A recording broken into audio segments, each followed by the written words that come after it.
عمر خیام عمر خیام فیلسوف، ریاضیدان، متماتیک و شاعر مشهور تاجیک و فارس. خیمه خیام.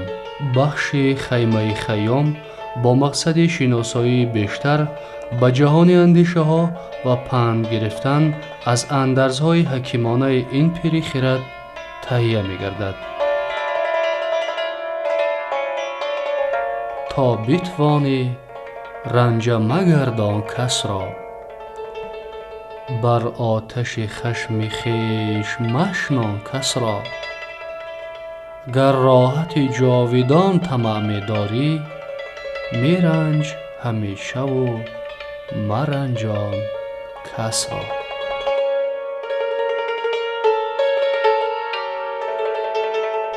هرچند که رنگ و روی زیباست مرا، چون لاله رخ و چو سرو بالاست مرا.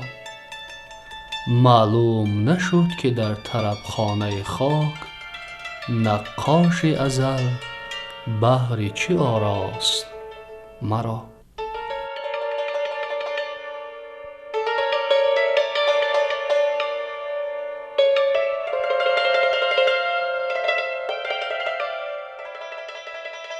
در راه نیاز هر دلی را دریاب، در کوی حضور مقبلی را دریاب.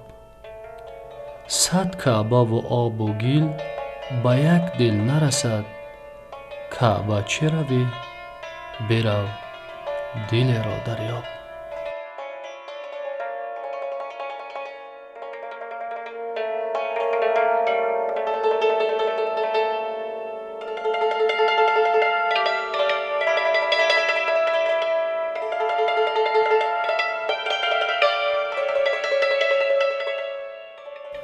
از باد صبا دلم چو بوی تو گرفت، ما را بگذاشت جستجوی تو گرفت.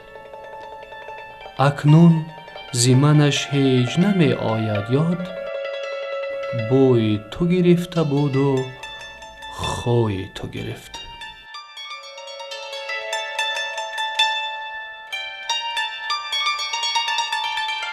خیمه خیام.